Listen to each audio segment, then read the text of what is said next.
writers. I'm glad you could join me today. My name is Charlotte Gonzalez, and I'm a language arts teacher in Fairfax County. I know you've been doing some work, as I have, on writing a nonfiction piece, and I wanted to talk to you a little bit about focusing that piece. You know, sometimes for me as a writer, it's a little tricky to do that because I've thought of a big topic, but now I want to get it narrowed down so that I can really gear it toward the audience or the reader that I want to read it. So I'm going to share some steps with you today and show you how we might go through that. So as you notice, writers narrow that big topic to focus their message. The first thing you can do is maybe look over a list of topics you know a lot about that you've brainstormed. I took my list out of my writer's notebook and just wrote it here so that you could see it more easily. Some things on my list are dogs, cooking, the violin, basketball, Puerto Rico, and grocery shopping. So these are things that I know a lot about. I could say a lot about each of them. I've gone ahead and chosen the topic that I'm going to focus on, and for me, it's the violin.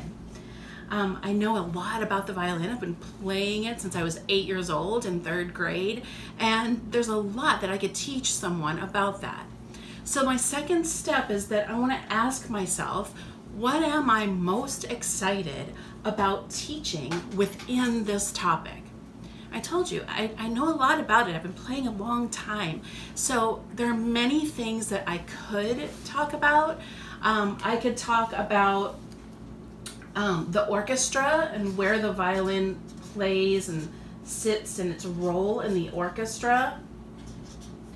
I could talk about beginning playing the violin, which actually kind of, as I think about it, that one is sort of sticking out to me right now as something I'm interested in writing about, because I'm thinking about a lot of kids just maybe having started this year on violin or thinking about playing it somewhere along the way growing up.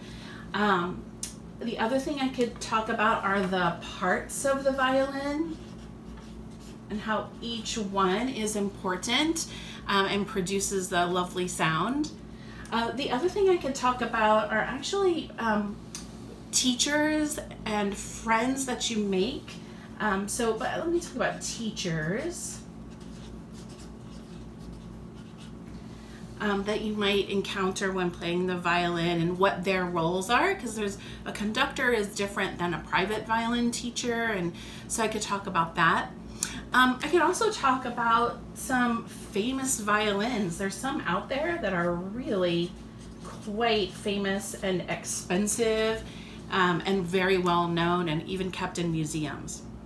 So now I'm asking myself, what am I most excited about teaching within this topic? For me, the one that really sticks out is the beginning violin player.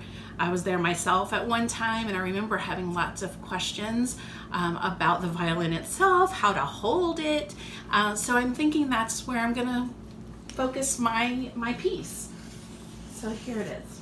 The next thing I want to think about is, who is this writing going to be for? Because that really changes the way that I write it.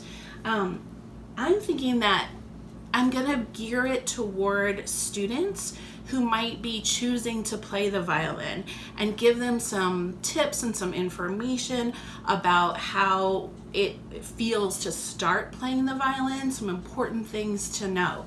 So I'm thinking that the beginning violin player is the person that I'm going to be writing this for.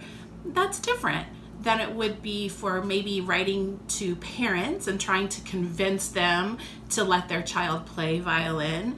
It might be different than writing an article about famous violins, because people who already play the violin might be more interested in that. But I'm really going to gear it to this beginning violin player. So think about the topics that you know a lot about.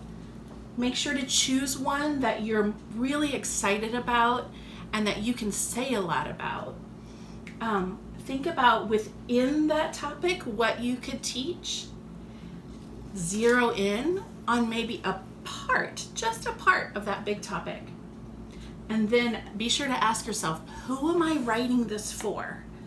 and get an idea of the reader that's going to read your piece and what they will want to know in order to get more information about your topic.